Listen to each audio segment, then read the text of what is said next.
Good morning. I am Tanushka Kamle, student of MCA 6th semester, and this video is regarding the project of cloud computing. My roll number is IC2K2394 and my team members are Manas Pathak, IC2K2357, who will be presenting authentication, where his key responsibilities will be IAM, MFA, SSO, and ensuring data integrity through secure access.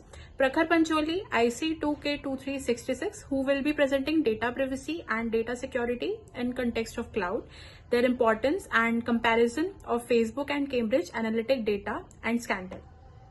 Next is Sushmeet Kaur Saluja, IC2K2390. Her topic is compliance and jurisdiction, and her key responsibilities are data location, legal issues, and jurisdiction challenge in cloud. And I'll be explaining infrastructure security, where my key responsibilities will be network, host, and application level security. Those are also called the defensive layers. So in cloud environments, data services are exposed to multiple threats. To protect them effectively, we don't rely on just one security measure. Instead, we use a layered security approach where each layer protects a different part of the system, and this is often called defense in depth. So let's understand these three layers one by one. So the first layer will be network level security. The network level security is the first line of defense. So as the name suggests, it protects the communication between systems in the cloud. So in cloud computing, resources are connected through networks like virtual private clouds, and attackers often try to exploit this layer using techniques like DDoS attacks, packet sniffing, or unauthorized access. So to prevent this, we use firewalls to control the incoming and outgoing traffic, intrusion detection and prevention systems, that are IDS and IPS, to monitor suspicious activity, VPNs, virtual private networks, to secure remote access, security groups and network ACLs in cloud platforms like AWS or Azure. So basically, network security ensures that only authorized traffic can enter or leave the system. That is network level security. Next is host level security, so which focuses on protecting individual machines or virtual servers on the cloud. So each host, whether it's a virtual machine or container, can be targeted by attackers through vulnerabilities in the operating system or software. So to secure host, we use regular OS updates and patching to fix vulnerabilities, antivirus, anti-malware tools, access control mechanisms, like strong passwords and multi-factor authentication. So the system monitoring and logging to track unusual behavior is also part of this. And in cloud environments, this responsibility is often shared between the cloud provider and the user, depending on the service. So that was host level security, and next is application level security. So the final layer is application level security, which protects the software and services that users directly interact with. Applications are often the most targeted because they handle sensitive data like user credentials, payments, and personal information. So the common threats include SQL injection, cross-site scripting, and API attacks. To secure applications, we use secure coding practices, input validation and output encoding, authentication and authorization mechanisms, web application firewalls, regular security testing, and vulnerability scanning. So this layer ensures that even if attackers bypass network or host defenses, the application itself remains secure. So to conclude, network, host, and application security together form multiple defensive layers in cloud computing. Each layer protects a different part of the system. Network secures communication, host secures the machines, and application secures the software. This layered approach ensures that even if one layer fails, the other continue to provide protection. That's why it is called defensive layers or defensive depth strategy, which is essential for building secure cloud system. So this is it for my part. Next is Manas Pathak. So now let us look at our final topic, which is authentication in cloud computing. My name is Manas Pathak. My roll number is IC2K2357. So first of all, let's clear a very common misconception that people use the terms authentication and authorization interchangeably. However, they hold different meanings. Authentication is the process of verifying the identity of a user, service, or application, determining who can sign in. So in authentication, we verify that certain claim made by user or request is correct or not, and based on that, the users are segregated into authenticated ones and unauthenticated ones. Basically, those who are part of an organization and those who are not part of the organization. Taking example of a college-based software that manages the complete digital environment of the college, authenticated user would be a student or a professor who is part of the college, and an unauthenticated user would be the one who is not part of the college. For authorization, it is the process of verifying if an authenticated subject has permission to perform a certain operation or access specific resource or not, determining what they are allowed to do. So in even after a user is authenticated, there exists a large spectrum of permissions that a user can have. So based on those permission, it is determined whether they can perform certain operation or not, or access specific resource or not. So that is authorization. Authentication is the first step in access management and must always precede authorization. So authorization is always done after the process of authentication. The mechanism used in to authenticate a user are usernames and passwords, access keys, or multi-factor authentication. Whereas the mechanisms for authorization evaluate attached policies and access control restrictions to grant, allow, or deny permissions for specific actions. Common attacks to authentication are brute force, insufficient authentication, weak password recovery. Whereas to authorization, they are credential prediction, insufficient session expiration, or session fixation. Now let us look at identity and access management, also known as IAM. IAM is a comprehensive security framework that manages authentication and authorization across systems and cloud resources. It acts as the backbone of account level security by centrally controlling user identities, roles, and permissions. So IAM forms a very core part of cloud security because it manages the authentication and authorization of various users into the cloud environment. To have a better understanding of what IAM is, we can look at its four functions, which are identity management, access control, role management, and policy enforcement. Now let us look at the access control methods in IAM. We to have a better understanding of these methods, we are going to use the example of the college-based software which manages the complete digital environment of the college. For role-based access control, RBAC, it assigns permissions based on users' job role rather than directly to the individual users. Employees have only the least privileges necessary to perform their duties, minimizing the risks of over-permissioning. It simplifies access control by aligning permission with organizational structure. So in RBAC, importance is given to the role which an individual user has in the organization, and based on that role, they are only given the least amount of necessary permissions that they require to perform certain tasks. For our example, a student should not be able to update the curriculum of a course because they aren't authorized, they do not have that authority level role in the organization. Attribute-based access control, ABAC, is a highly granular model that grants access based on attributes of the user, system, and data. Core attributes are user attributes, resource attributes, and environmental attributes. So for different roles, there are different attributes, and within even within a same role, there can be different attributes, and for a given attribute can have different values.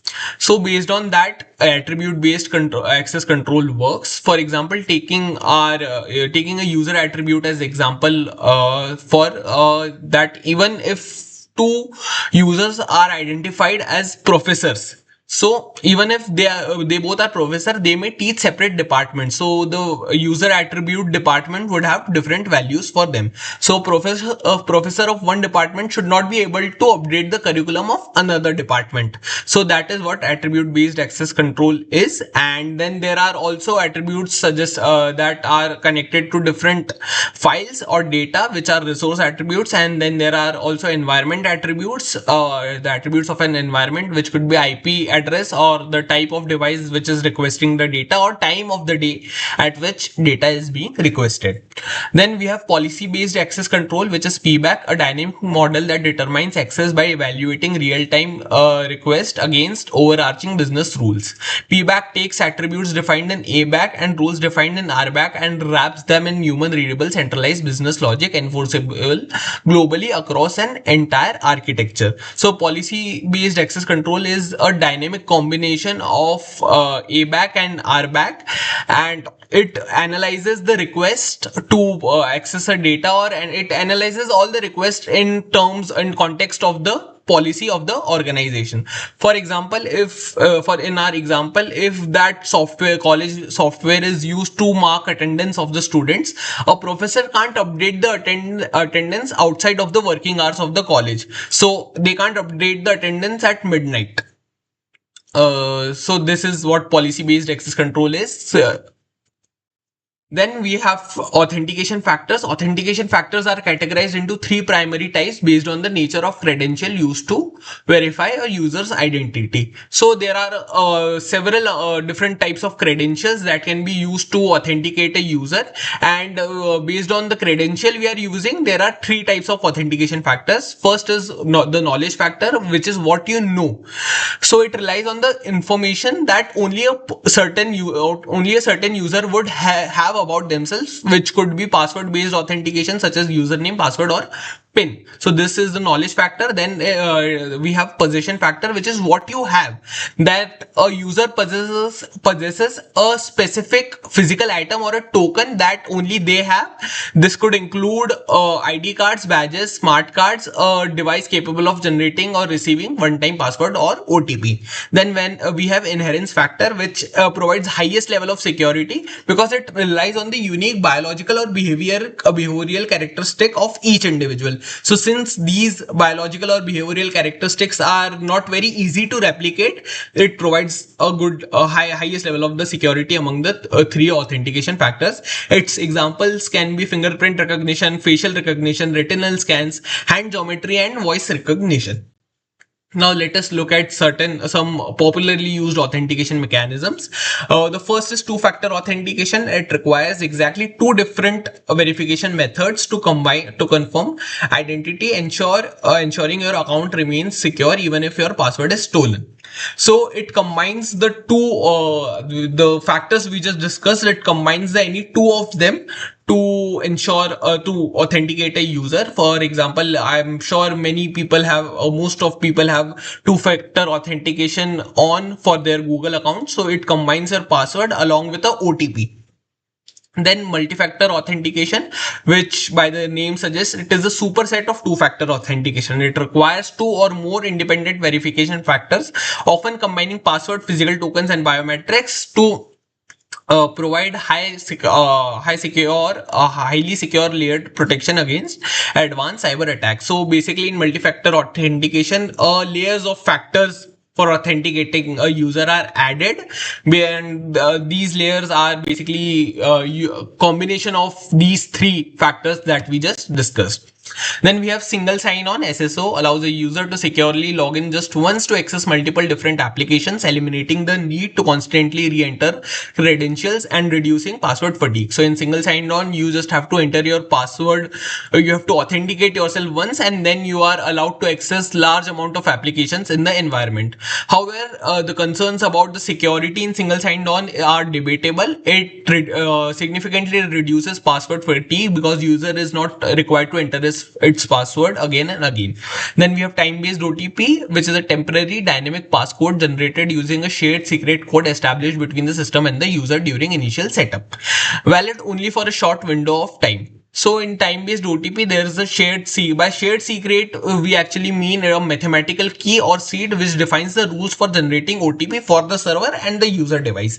So whenever a need for OTP is generated, a OTP has to be generated, both server and the user device use those rules to generate the OTP, and only if those two individually generated OTPs are matched, then only a user is authenticated. And since it is time bound, so there is a specific window of time between which the OTP has to be entered by the user. आज के इस video में ये देखेंगे कि data जो है वो डेटा की प्रिवेसी और डेटा की सिक्योरिटी एक क्लाउड में कैसे मेंटेन रहती है। हम उसके इंपॉर्टेंस के बारे में बात करेंगे, हम उन दोनों के बीच के डिफरेंस के बारे में भी बात करेंगे और साथ में हम एक केस स्टडी भी देखेंगे। केस स्टडी तो नहीं, because of the time constraint हम उसे बड़ा ही शॉर्ट में निपटा देंगे। जो फेसबुक ने एक बड़ा ही ब्रीच करा था पॉलिटिकल मैनिपुलेशन के लिए, वो भी एडेड है इसमें, और साथ में डेटा प्रिवेसी एंड सिक्योरिटी की एक लाइफ साइकिल लिखेंगे। तो हम देखते हैं नेक्स्ट स्लाइड में, जो कि है डेटा प्रिवेसी के ऊपर। तो डेटा प्रिवेसी से मतलब क्या होता है, ये देखिए 3 पॉइंट लिख रखे हैं यहाँ पर कि handling personal data with consent, focus on individual right, control data usage and access. इन तीनों पॉइंट से मतलब से ये होता है कि जैसे आपको एक एग्जांपल के थ्रू मैं समझाता हूँ। आपकी कुछ फोटोज है, आपने एक क्लाउड लिया है, गूगल ड्राइव लिया है, कुछ भी लिया है, एक पेड सर्विस आपने ली है, तो आप चाहते हैं कि आपके वो फोटोज जो है सिर्फ आपके फैमिली मेंबर्स और कुछ क्लोज फ्रेंड्स ही देख पाए। तो यहाँ पर अब कंट्रोल एक्सेस की बात आती है, कंट्रोल यूजेज है इस जगह पे, तो वहां पर डेटा प्रिवेसी होती है क्लाउड में।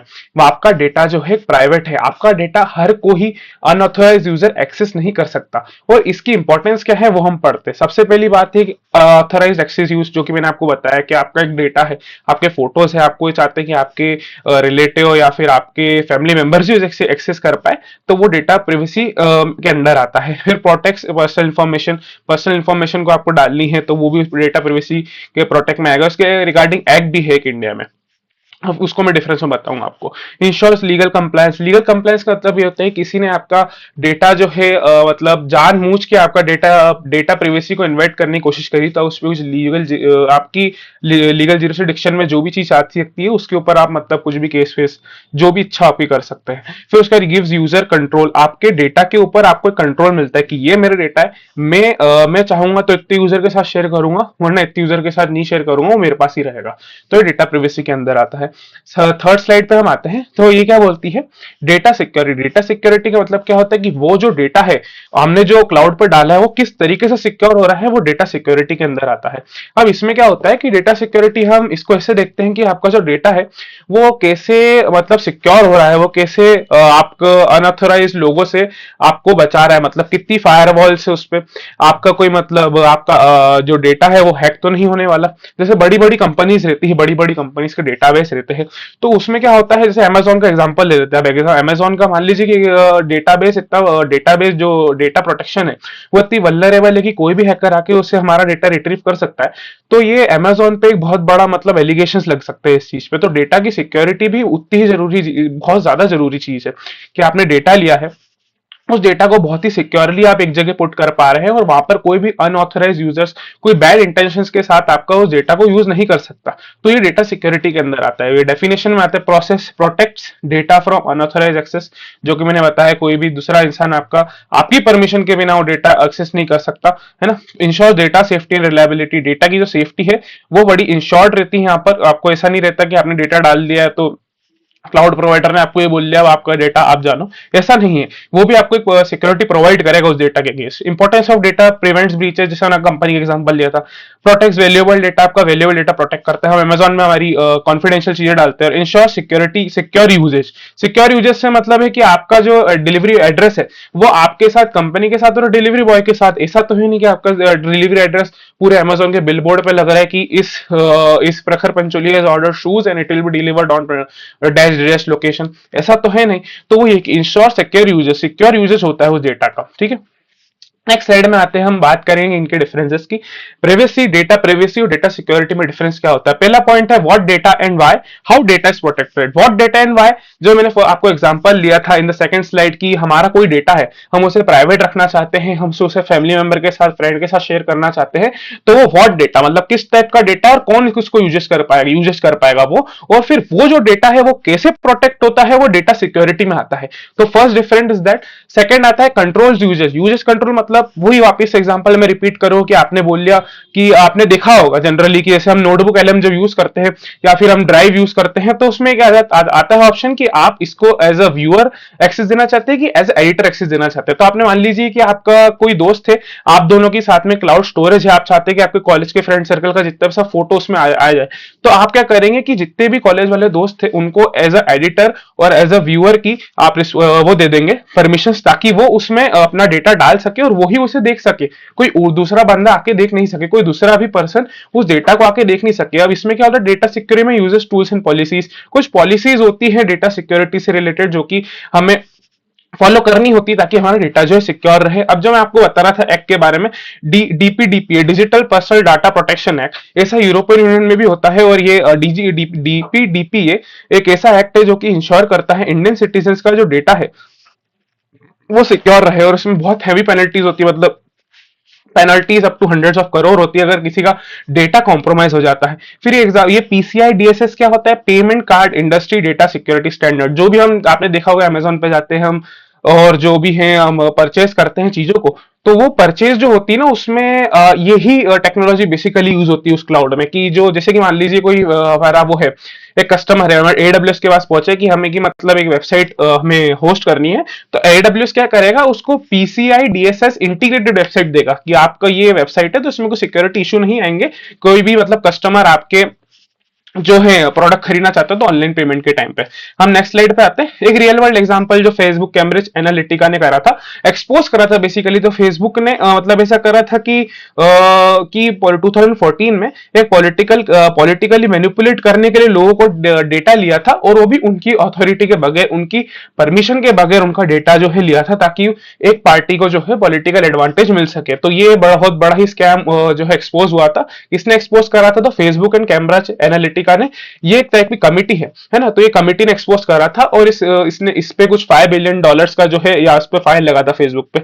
नेक्स्ट स्लाइड आती है हमारी data life cycle, privacy versus security. Data life cycle में सबसे पहला तो आप डेटा कलेक्शन में हम क्या करते हैं, जो यूजर है उसका है ना कंसेंट पूछते हैं कि आपका कंसेंट है कि आप हमें डेटा दे रहे हैं। हम यूजर से कंसेंट के बाद ही डेटा कलेक्ट करते हैं। फिर आता है स्टोरेज में हमें ना उस डेटा को जो हमने डेटा कलेक्ट कर रखा है उसको एकदम इनक्रिप्ट करके ही स्टोर करते हैं ताकि उसकी सिक्योरिटी मेंटेन रहे, उसकी रिलायबिलिटी मेंटेन रहे। फिर आता है यूजेज में आता है हमारा प्रिवेसी का पार्ट। प्रिवेसी में क्या होता है कि यूजेज हम किस किस को यूजेज प्रोवाइड करना चाहते हैं, मेरे दोस्त देख पाएंगे, मेरे घर वाले देख पाएंगे, है ना। ये यूजेज जो हम एक्सेस दे रहे हैं, अथॉरिटी दे रहे हैं कि कौन कौन यूज कर पाएगा कौन कौन नहीं। फिर आता है शेयरिंग में क्या होता है कि हम किस किस को डेटा शेयर करना चाहते हैं। तो जैसे हम व्हाट्सएप देखते एंड टू एंड इंक्रिप्शन होता है, तो वहां पर डेटा सिक्योरिटी का ध्यान रखा जाता है कि एंड टू एंड इंक्रिप्ट होना चाहिए डेटा। फिर आता है डिलीशन। अब जो भी यूजर है उसके ऊपर पूरा मतलब राइट है उसका कि वो अपना डेटा रीड, राइट और डिलीट कर सकता है। Hello, my name is Sushmeet for Saluja. My roll number is IC2K2390. So, I'll be discussing jurisdictional and legal issues in cloud computing with a focus on data security and storage concerns. Cloud computing is a technology that allows organizations to store, manage, and process data on remote servers instead of local computers. Instead of saving data on personal devices, companies rely on cloud service providers like Amazon Web Services, Google Cloud, and Microsoft Azure. These platforms provide many benefits such as easy access to data from anywhere, scalability, meaning businesses can increase or decrease storage easily, cost efficiency, as there is no need for physical infrastructure. However, along with these benefits, cloud computing also introduces serious legal and jurisdictional challenges, especially when data is stored across different countries. Now, let us understand what jurisdiction means. Jurisdiction refers to the legal authority that a country has over data, people, or activities. In cloud computing, data is not stored in just one place. Instead, it is often distributed across multiple data centers located in different countries. This creates a complex situations. For example, if a company based in India stores its data on servers located in another country, then that country's law may apply to that data. This becomes a problem because different countries have different privacy laws. Governments may have the authority to access data stored within their boundaries. Organizations may not even know where their data is physically stored. This creates what we call an invisible legal risk, where companies lose control over which laws govern their data. Therefore, cross-border data storage becomes a major concern in cloud computing. Now, we have an important concept called data residency. Data residency refers to the physical location where data is stored. This is very important because laws differ from country to country. For example, in Europe, there is a strict law called General Data Protection Regulation, also known as GDPR. It ensures strong protection of personal data and gives user more control over their information. In contrast, the United States has the Cloud Act, which allows US authorities to request access to data from cloud providers even if that data is stored outside the United States. Because of such differences, companies must carefully choose where their data is stored. They must ensure compliance with local and international laws. Failure to follow these laws can lead to legal penalties. So, data residency plays a critical role in ensuring privacy and legal compliance. Another major issue is conflict of law. This happens when more than one country claims legal authority over the same data. Let's understand this with an example. Imagine a company operates in India. The cloud provider is based in the United States. The data is stored on servers located in Europe. In this situation, three different legal systems apply. Now, the problem arises when one country demands access to the data, another country's laws restrict sharing that data. For example, a government may ask for data for investigation purposes, but another country's privacy law may not allow that data to be shared. This creates legal confusion, compliance challenges, and risk of violating one country's law while following other. Therefore, conflict of law is one of the biggest challenges in global cloud computing. Now, let us look at the risks caused by these jurisdictional issues.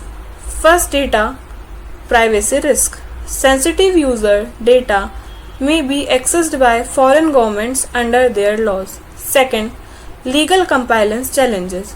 Organization must follow multiple laws which may sometimes conflict with each other. Third, loss of customer trust. If users feel their data is not secure, they may stop trusting the company. So, to reduce these risks, organizations should choose data storage locations carefully, understand international data laws, use secure and compliant cloud services. So, to conclude, cloud computing is very powerful, but it also brings legal complexities that cannot be ignored. Understanding jurisdictional laws is essential for protecting data and ensuring compliance and maintaining user trust. Thank you so much.